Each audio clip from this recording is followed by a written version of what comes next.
saya lihat kemarin kayak pergumulan Pendeta Gilbert aja itu kan orang serang tuh ngeri. Sampai sesama Kristen juga serang. Padahal maksud saya begini, andai kata itu sebuah pelanggaran secara hukum, nah kan otomatis orang sudah tertekan itu kalau sebagai manusia biasa ya. Lalu kita kemudian juga serang membabi buta, menurut saya itu tidak pas ya. Kita tidak bilang ayo kita semua kemudian bercanda pakai agama orang lain, tidak. Tentu yang begitu kita tidak teladani, tapi maksud saya ya kalau andai kata kita tidak bisa memberi ungkapan, perkataan, doa atau hal lain untuk membangun, ya minimal diam atau berdoa. Kalaupun tidak berdoa, diam saja. Ya karena prinsip firman Allah itu saudara seiman tuh harus kita doakan, ya. Walaupun tidak satu sinode dengan beliau, tapi kan kita sudah dididik dengan ini ayat-ayat, ya. Orang Gemit doakan orang GBI, orang GBI doakan orang Gemit, orang GSJA doakan orang Gemit, orang GBI doakan orang GSJA, GPDI doakan GBI, itu kan harus. Semua pendeta-pendeta bukan pendeta kita, tapi beliau tuh hamba Tuhan, siapapun ya, pendeta GPDI, pendeta Gemit, kan kita punya hamba Tuhan semua. Tuhan pakai mereka semua untuk kita semua juga, walaupun kita tidak di kamar yang sama. Begitu. Jadi maksud saya, ya kita jangan sampai, saya memberi dukungan buat Pak Gilbert untuk kuat menghadapi proses itu. Itu sebagai saudara seiman kan, begitu saudara, kasihan. Aduh, tidak gampang loh. Apalagi kalau saya kan pendeta di NTT, beda kalau orang pendeta di Jakarta. Aduh, itu beda sekali. Kalau ada pergumulan kayak begitu, tekanannya lebih luar biasa. Kalau mereka bisa aman, itu hanya karena belas kasihan Tuhan saja. Nyantai.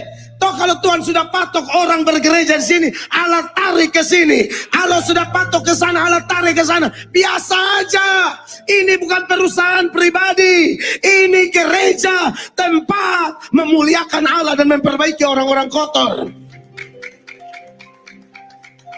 Saya lihat kadang-kadang gereja, saya dengar dari pendeta tertentu, satu gereja dibuka, pendeta lain sewa orang beda agama, suruh tutup gereja itu. Pendeta setan itu. Kurang ajar pendeta begitu, preman itu pendeta. Dia mau dia berkuasa sendiri, pendeta hati setan. Sorry to say. Bukan lagi mencari jiwa, mencuri jiwa. Saya katakan dari mimbar ini, semoga ada yang mendengar. Ngeri loh, ngeri. Ya, bayangkan gereja yang sudah ada disuruh pergi karena ada gereja yang mau buka. Buka dong gereja di Papua sana, kita dukung bareng-bareng, amin.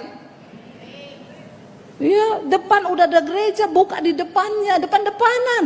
Bahkan ini tempat yang sudah ada gereja, suruh pergi karena ada satu gereja yang lebih buka, yang lebih berkuasa. Saya tuh hati saya, biar nggak apa-apa saya curhat di sini. Mumpung ini tayang di DB TV biar semuanya nonton di DB Restoration. Apa sih yang kita cari? Apa sih yang hamba-hamba Tuhan cari? Apa sih yang orang Kristen cari? Toh pada akhirnya kita semua akan berdiri di hadapan tahta pengadilan Kristus. Kalau memang tujuannya cari jiwa, kenapa harus seperti itu? Sedih loh saya tuh. Sampai mau tidur tuh saya kepikiran. Ya sampai saya bilang sama suami saya mau syuting di YouTube, saya mau ngomong soal ini, saya mau sebut nama itu pendeta. Suami saya bilang, sabar say, jangan. Assalamualaikum warahmatullahi wabarakatuh. Berjumpa lagi dengan Jadi HNC ya, channel yang mengedukasi dan menghibur. Kita ketahui bersama Pendeta Mel Atok yang sebelumnya hanya fokus dengan pelayanan kependetaannya, sekarang sudah mulai merambat, mempelajari dunia diskusi lintas iman. Dan betapa terkejutnya seorang pendeta Mel Atok melihat bagaimana orang-orang yang mengklaim dirinya apologet Kristen, mengklaim dirinya Laskar Kristus, tapi saling sikut, saling menghina, saling menghujat satu sama lain. Kalau yang dihujat itu Islam, orang-orang di luar Kristen, ataupun ajaran-ajaran yang dianggap sesat, bidat oleh kekristenan, terutama kekristenan Trinitas, itu mungkin masih bisa dimaklumi oleh seorang pendeta Mel Atok. Tetapi yang dia tidak habis pikir, kenapa sesama Trinitas, sesama Kristen, ini saling sikut, saling hujat, saling hina. Kalau di kalangan pendeta Mel Atok memakluminya. Karena memang mencuri domba itu menjadi satu tabiat yang sangat sering kita lihat di antara para gembala-gembala ini. Gembala yang satu ingin mencuri domba dari gembala yang lain. Terus gembala ini melihat domba di kandang tetangga itu lebih subur, lebih gemuk, pengen mencurinya. Kita tahu bagaimana pernyataan pendeta Mel Atok yang begitu jelas mengakui banyak pendeta-pendeta di luar sana yang berniat mencuri domba, yang sengaja mempersulit seandainya ada gereja yang baru mau buka di daerah dia. Dia akan suruh orang untuk gangguin. Dia akan suruh orang untuk mempersulit izin tersebut karena dia tidak mau ada kompetitor, tidak mau ada saingan. Dan teman-teman sudah dengar ya, itu yang ngomong pendeta Mel Atok. Kalau saya yang ngomong, teman-teman Kristen, para penonton yang Kristen, mungkin kalian bisa bilang, oh iyalah, kamu kan dari Muslim, pasti kamu akan bilang seperti itu, kamu akan menjelek-jelekkan kami. Halo, yang ngomong pendeta. Pendeta Debbie Basir pernah ngomong, Mel Atok pernah ngomong, Saifuddin pernah ngomong, dan sudah sangat banyak pendeta-pendeta yang angkat bicara bahwa izin pendirian gereja itu yang mempersulit bukan pihak Muslim. Jadi kalau ada yang membuat narasi, membuat fitnah, umat Muslim mempersulit izin pendirian gereja, cek dulu siapa dalangnya, cek dulu siapa di belakangnya. Karena biasanya yang mendalangi, yang menjadi biang kerok, itu dari sesama pendeta. Silakan kalian cek ya, dan yang ini ngomong bukan saya. Kalau saya cuma menyampaikan apa yang saya dengar, biar teman-teman tercerdaskan, teman-teman tahu. Itu kalau kita bicara sesama pendeta sikut-sikutan. Dan di sini, pendeta Mel Atok ya, begitu sedih melihat seniornya, pendeta Gilbert Lumondong, yang bulan lalu tersandung ucapannya. Di salah satu khotbah, tanggal 7 bulan 4, ya, di khotbah tanggal 7 bulan 4, pendeta Gilbert mengatakan bahwa orang Kristen itu jauh lebih enak, ibadahnya lebih enak, gara-gara ngasih perpuluhan. Kalau ngasih 2,5, duduknya di lantai. Sebelum bertemu, ya, berjumpa dengan Tuhannya, menghadap Sang Pencipta, cuci tangan lah, terus ada ritual gerakan-gerakan lah, beda dengan kekristenan, yang santai, cuman duduk. Duduknya pun di kursi yang nyaman. Cuman duduk, bangkit, nyanyi, gampang. Dan kita tahu, pendeta Gilbert resmi dilaporkan, dan polisi sudah mulai memanggil. Ya, sudah mulai memanggil saksi-saksi, ahli-ahli, dan juga berencana memanggil pendeta Gilbert dalam waktu dekat. Dan kita tunggu bagaimana prosesnya. Bahkan pendeta Mel Atok sendiri mengakui bahwa apa yang dilakukan oleh pendeta Gilbert ya memang melanggar hukum. Ada pelanggaran hukumnya, tetapi pendeta Mel Atok meminta orang-orang Kristen, orang-orang yang mengaku sebagai Laskar Kristus, mengaku sebagai sesama Kristen, janganlah menyerang pendeta Gilbert Lumondong. Ini himbauan dari pendeta Mel Atok. Kita tahu hubungan mereka cukup dekat. Bahkan minggu lalu ya teman-teman, hari Jumat, pendeta Mel Atok itu diundang menjadi salah satu narasumber di KKR yang diadakan oleh Gereja GBI Glow di bawah naungan Gilbert Lumondong. Jadi minggu lalu pendeta Mel Atok itu datang ke Jakarta. Cuman sayang saya nggak sempat jumpa. Saya dikasih tahu sama teman, lu datanglah, dia bilang. Kan lu ngefans sama Mel Atok. Cuman saya bilang, kalau saya datang, ya maulah saya dikeroyok sama kalian. Nanti kamu bilang pula, oh ini si HMC nih, yang sering ngomongin Bapak di konten-kontennya. Ini nih, yang terus memberitakan masalah pendeta Gilbert. Yang ikut memviralkan pendeta Gilbert. Wah, gawat saya di situ. Ada pendeta Gilbert, ada pendeta Mel Atok, ada jemaatnya. Maulah saya dikeroyok. Ya, itulah yang membuat saya nggak bisa datang. Kalau nggak saya datangi, saya akan jumpai. Dan baru-baru ini, lebih tepatnya kemarin, Pendeta Mel Atok teriak, teman-teman. Jadi dia bikin judul seperti ini. Inilah bentuk kekecewaan, kekesalan dari seorang Mel Atok. Masalah Pastor Gilbert dengan Islam. Masalahnya dengan Islam. Tapi justru ya diserang oleh Kristen sendiri. Bayangkan. Inilah bentuk kekecewaan, ungkapan kesedihan dari seorang Pendeta Mel Atok. Di mana dia bingung. Mengapa Pendeta Gilbert malah diserang oleh orang Kristen sendiri? Yang nyerang dia orang Kristen sendiri, sadis nggak? Keluarga sendiri yang menyerang. Udah nggak didukung, diserang lagi. Sedih.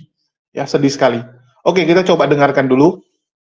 Kita dengarkan dulu curhatan dari Pendeta Mel ini ya, teman-teman. Biar teman-teman tahu.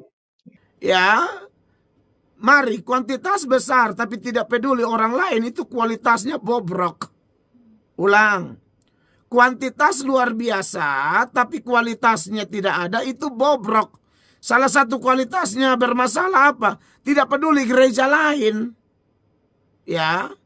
Gereja ini bukan toko atau pabrik sepatu atau pabrik minuman dingin. Gereja ini produk sorga. Ya, jadi harus memahami itu sehingga tidak ada kesombongan-kesombongan yang sebenarnya duniawi ya, duniawi sekali ya.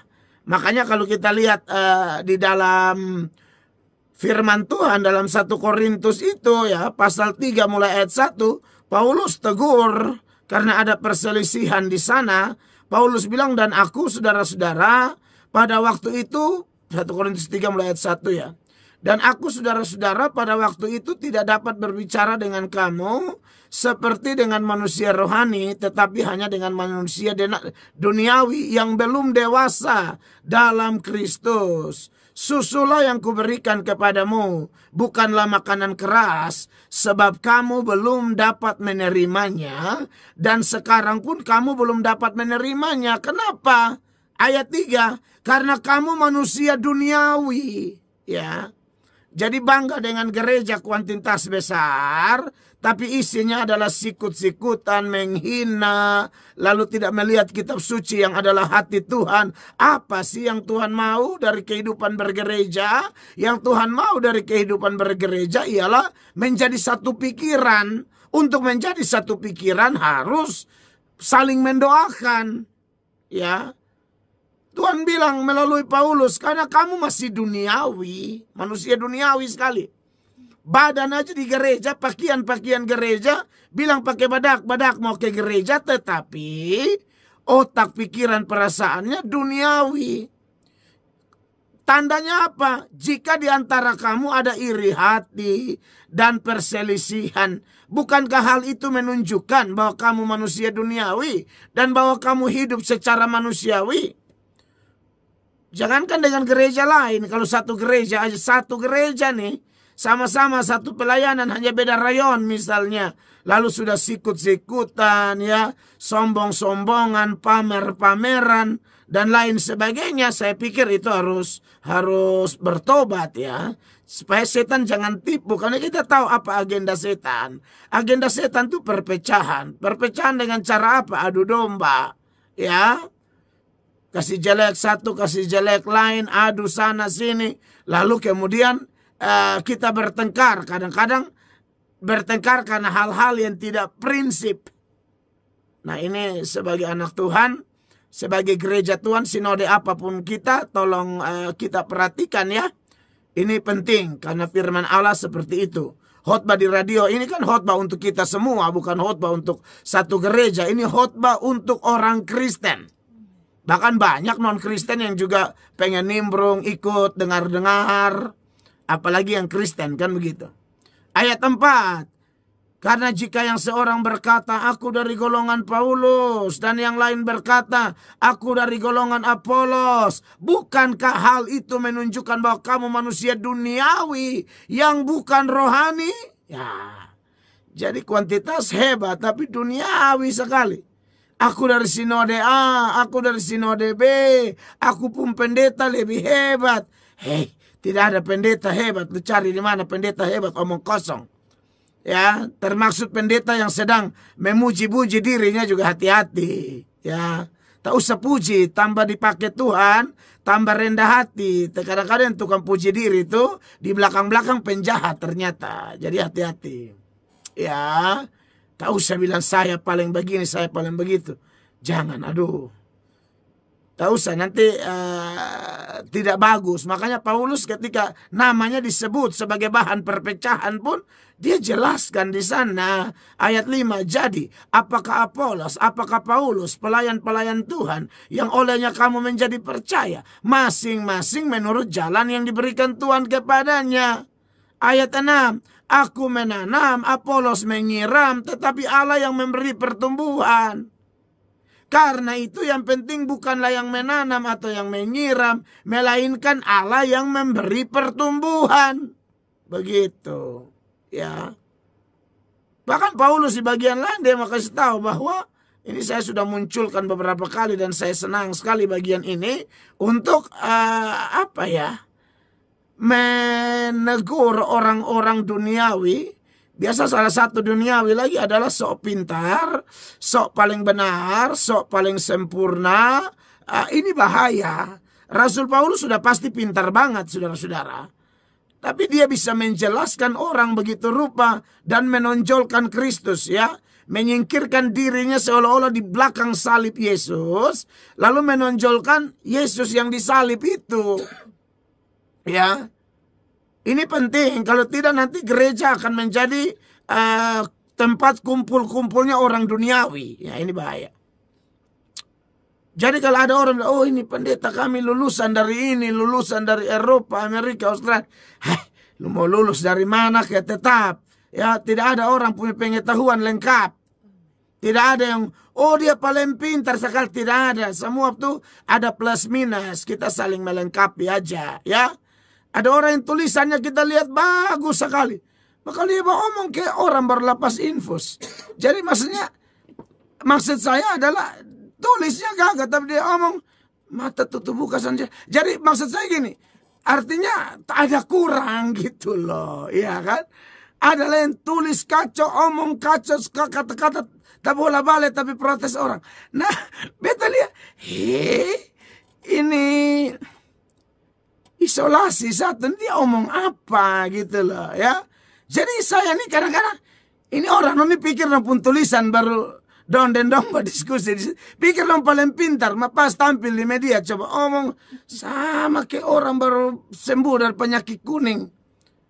Tapi maksud saya begini, ini saya omong supaya coba lihat dulu kita semua ini ada kurang, ya termasuk saya ini.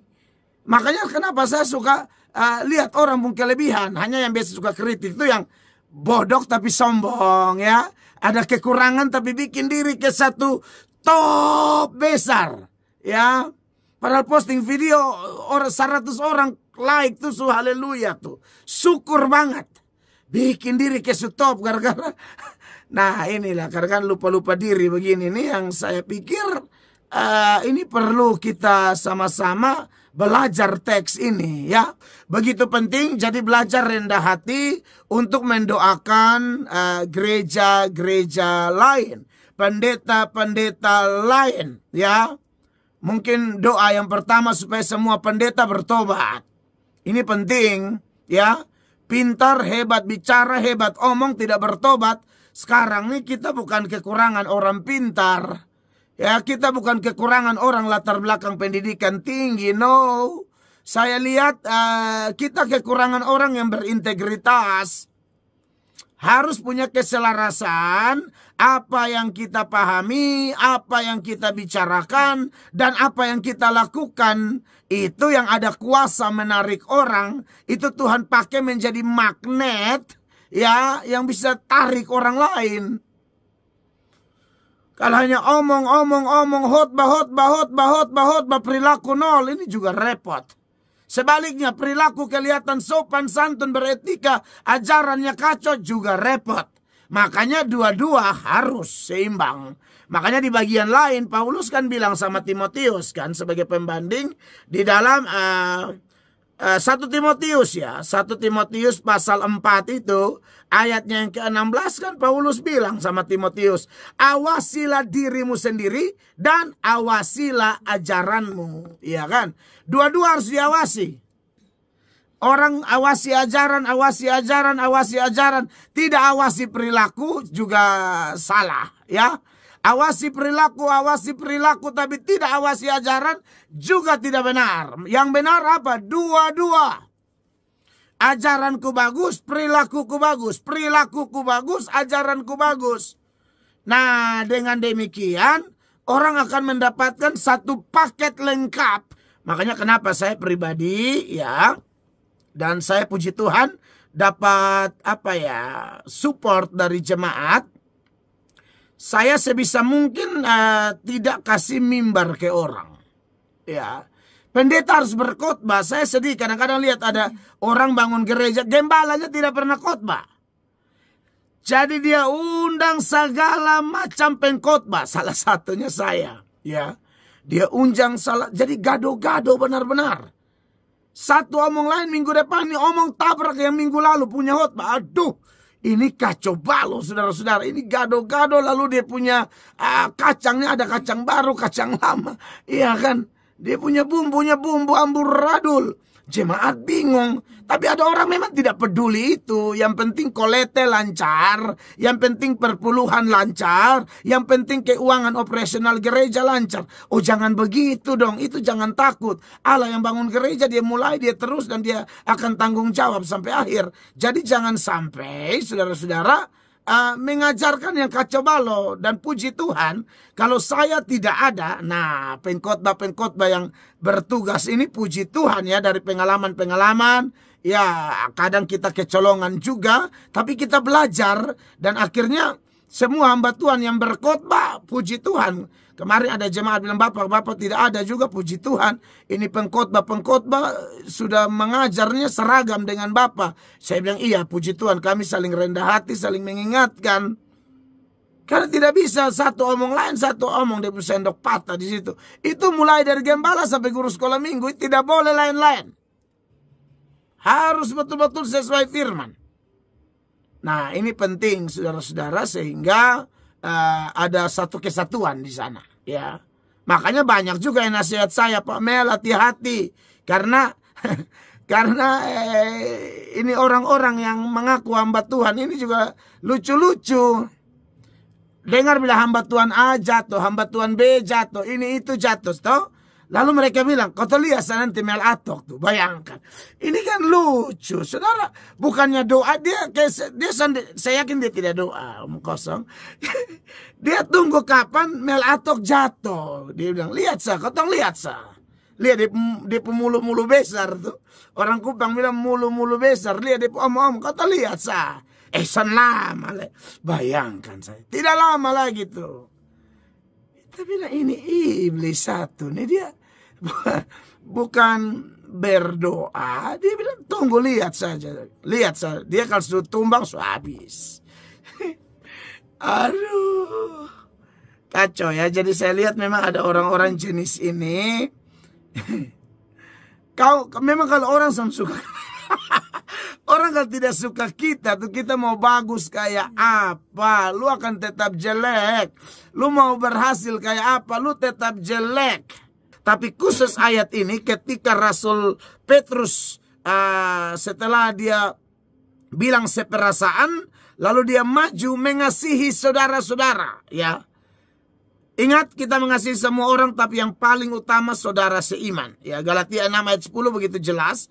Karena itu selama masih ada kesempatan bagi kita, marilah kita berbuat baik kepada semua orang. Tetapi terutama kepada kawan-kawan kita seiman.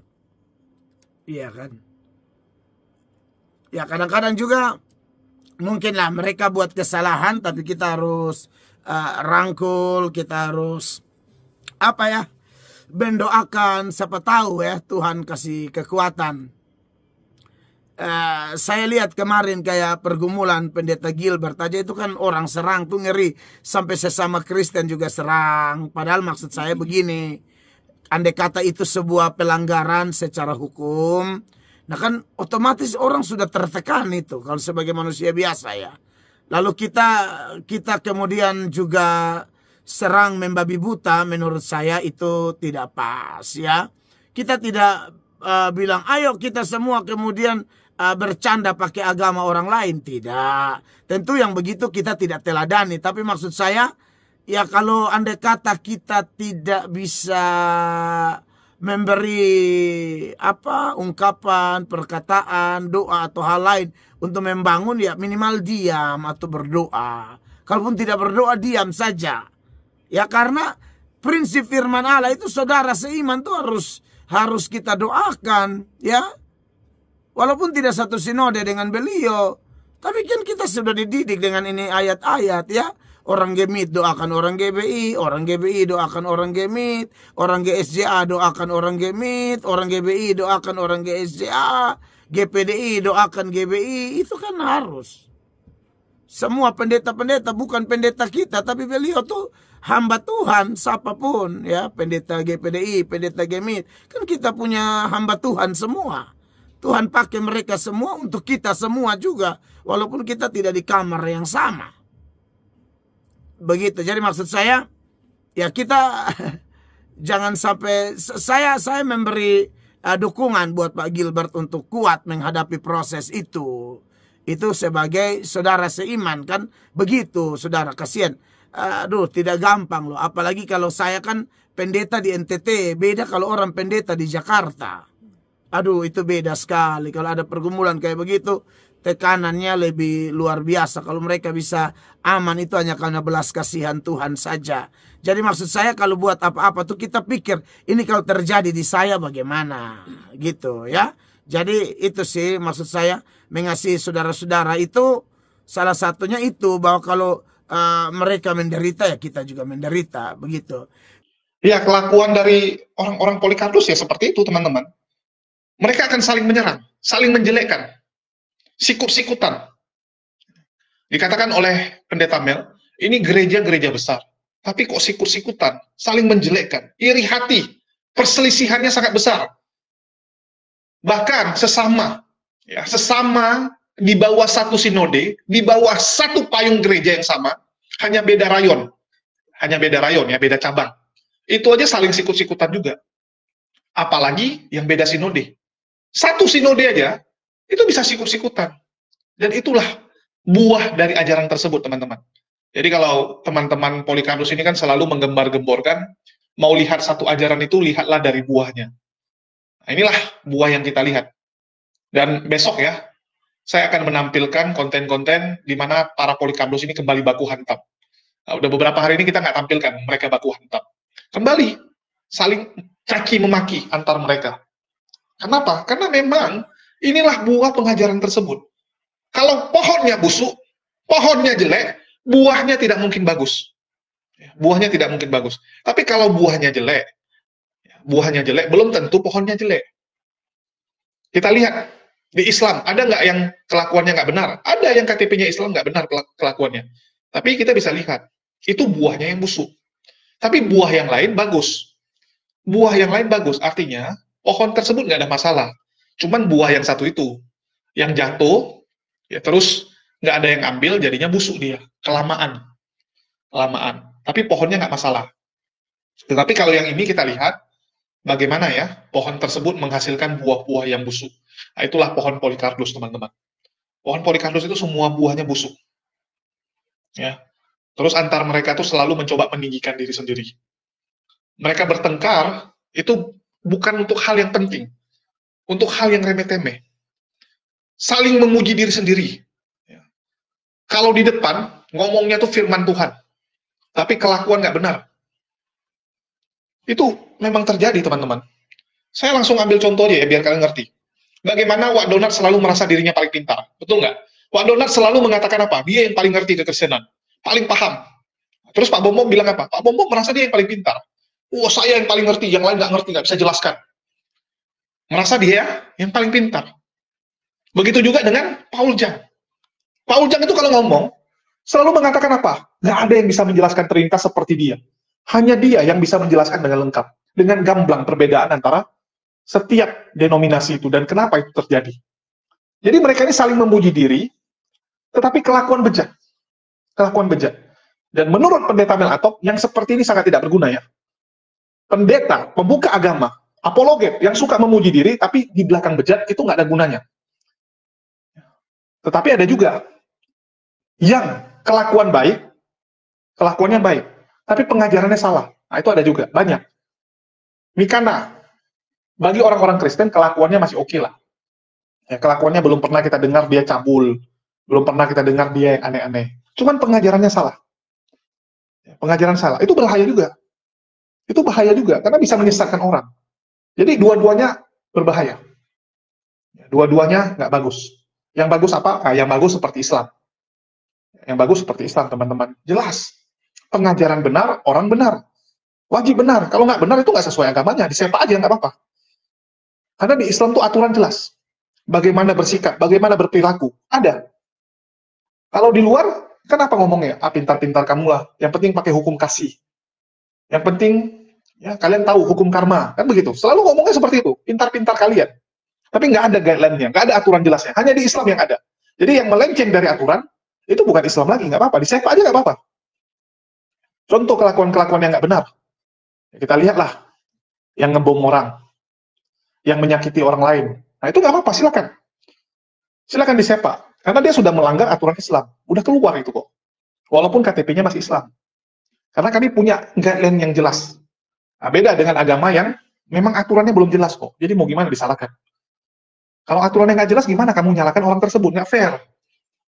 Karena kalau ditanya, kenapa kamu menghantam orang tersebut? Kenapa kamu membunuh orang tersebut? Nanti mereka bilang, karena besarnya kasih saya. Kan begitu. Contoh, kenapa Ferguson memperkosa Ki Ahmad, menghajar pantatnya Ki Ahmad? Ferguson bilangnya apa? Karena besarnya kasih dia. Karena dia sayang dengan Ki Ahmad, itulah dia lakukan hal tersebut.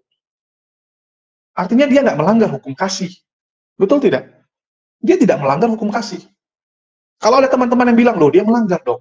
Kan di situ dikatakan, bagaimana Anda ingin diperlakukan, Anda perlakukan orang lain seperti itu. Mereka kan gunakan dalil itu kan, kalau hukum kasih.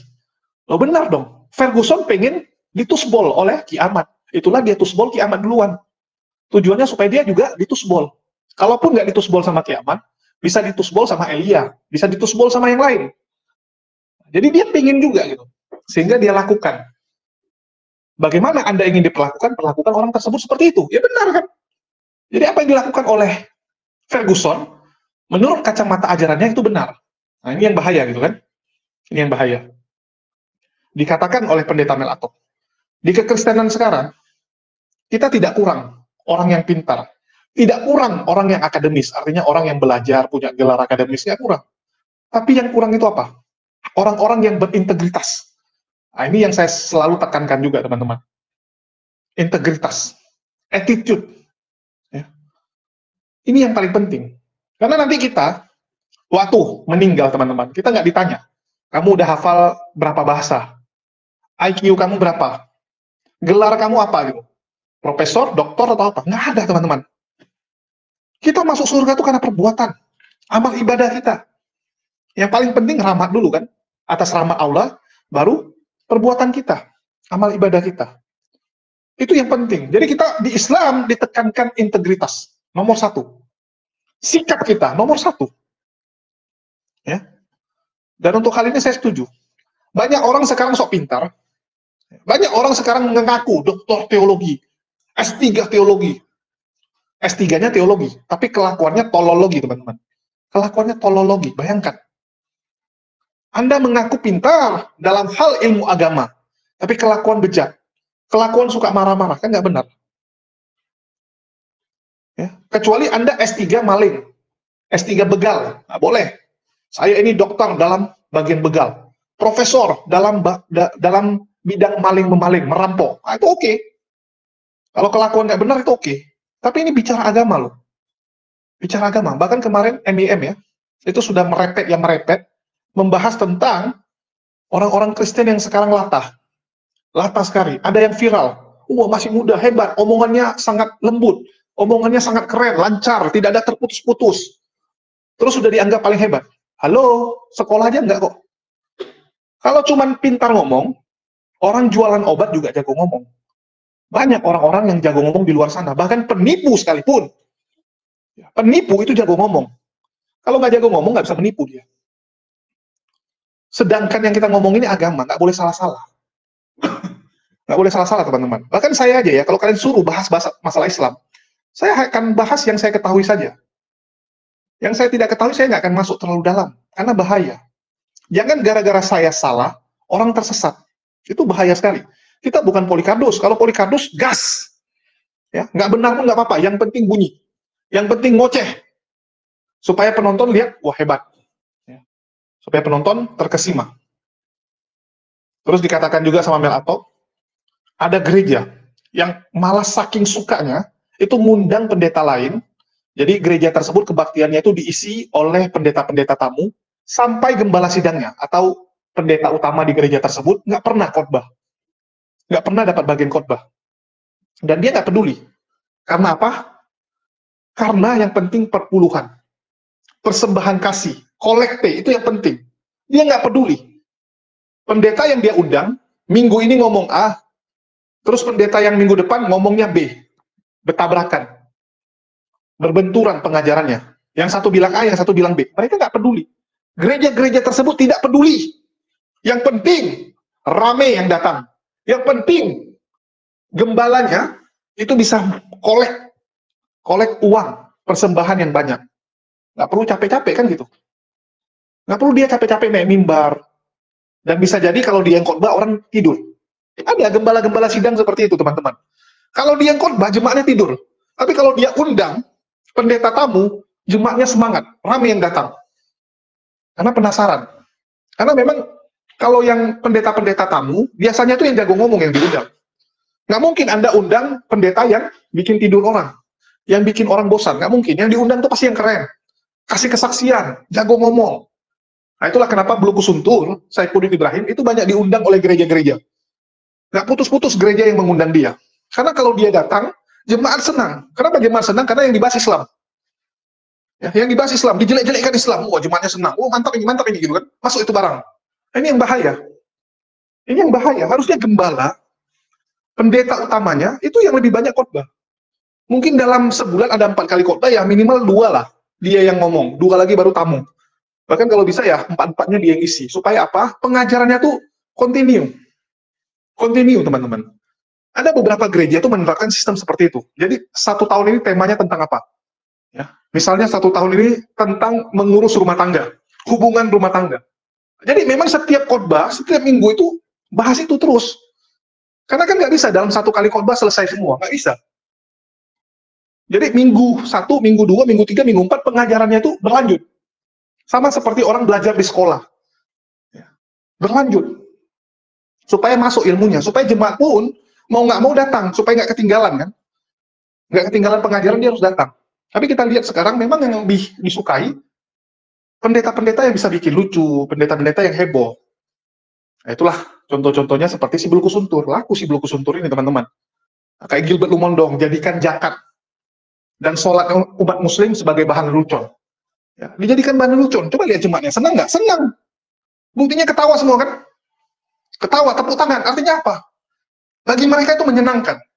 Bagi mereka, khotbah-khotbah seperti itu enak. Itulah disukai. Nah, ini yang bahaya. Ini yang bahaya ya. Ini biar teman-teman tahu apa yang terjadi. Dan saya beberapa kali ya, tampilkan khotbah gereja. Di mana di khotbah-khotbah tersebut, Islam disinggung-singgung. Rizuli Lubis pernah, Saifuddin pernah. Dan masih banyak pendeta-pendeta lain juga melakukan hal yang sama.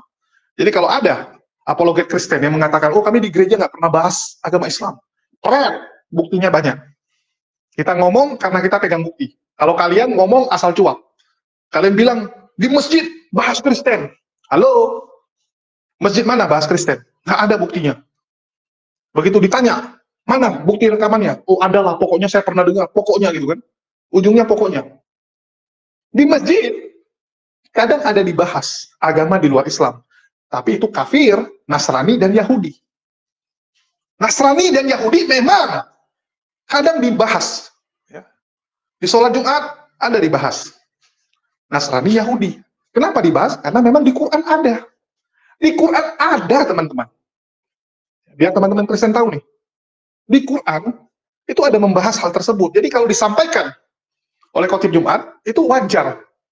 Wajar. Yang nggak wajar itu kalau pendeta bahas Islam di gereja. Kenapa? Ada nggak?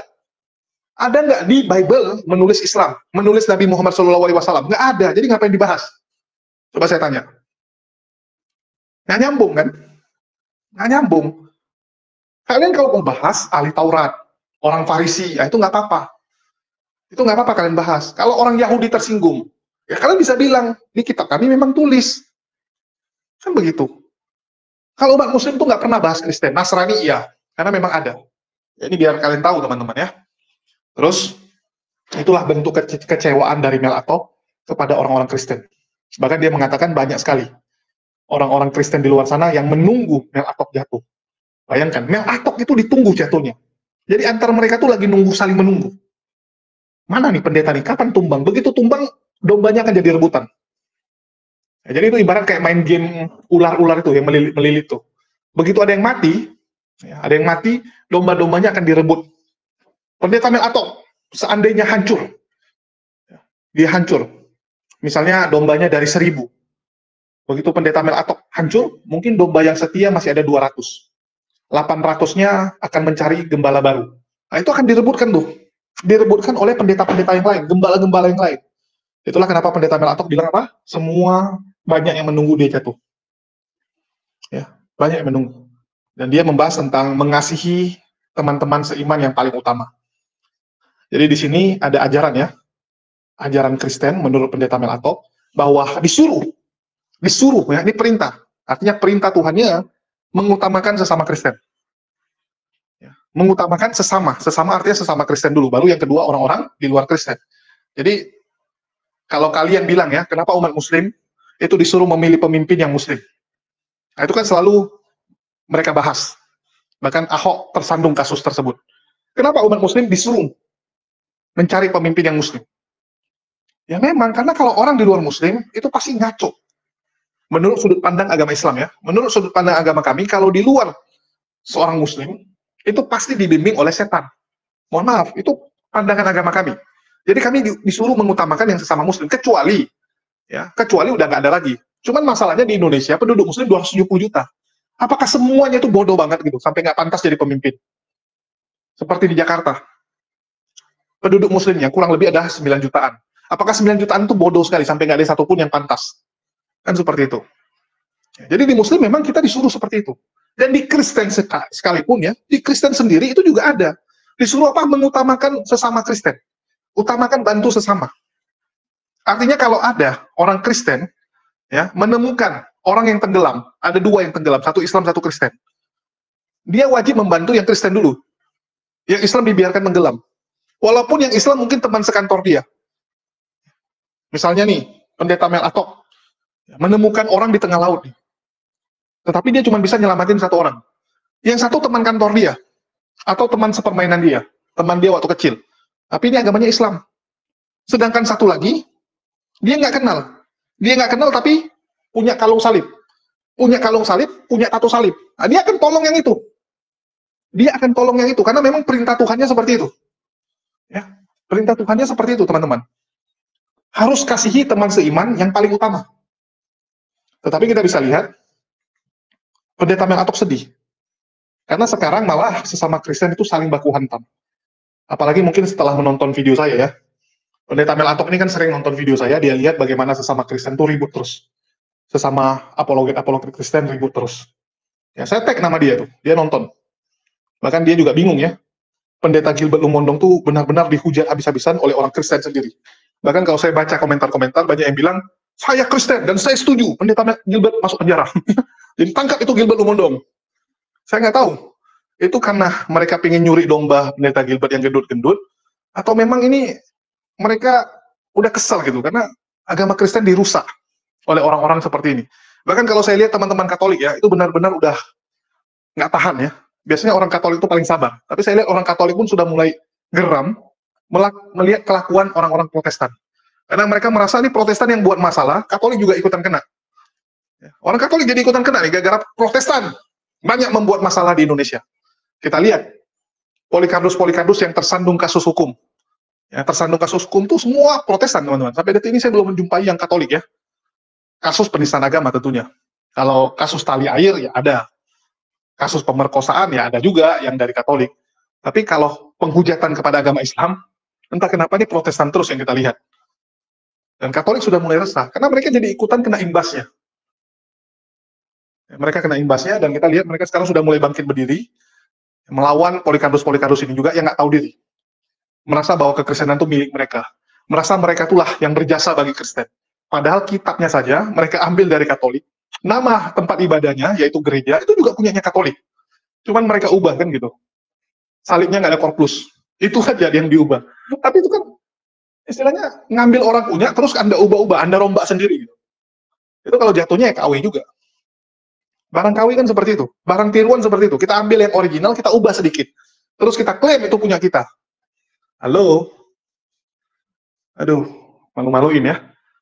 Dan kalau kita bicara pendeta Gilbert, ya kita tahulah bahwa sekarang sudah mulai dipanggil, dan mungkin minggu ini dia akan dipanggil juga oleh pihak Polda Metro Jaya untuk dimintai keterangan. Ya kita berikanlah waktu dan kepercayaan buat penegak hukum, dan saya yakin ini ahli-ahli kok yang mengurusnya. Ya, ahli yang turun dalam hal ini. Dan buat pendeta Melatok juga mengakui ya, bagaimana tekanan itu begitu besar, karena tekanan itu berasal dari internal sendiri. Jadi yang menekan itu bukan pihak Muslim. Yang menyerang pendeta Gilbert bukan Muslim, tapi dari Kristen sendiri. Ini kacau ya, dari Kristen sendiri yang menyerang. Oke, mungkin itu aja yang bisa saya sampaikan. Makasih buat teman-teman semua yang udah nyimak dan mendukung channel ini. Makasih buat semuanya. Di akhir kata saya ucapkan, wassalamualaikum warahmatullahi wabarakatuh. Sampai jumpa di video-video kita berikutnya.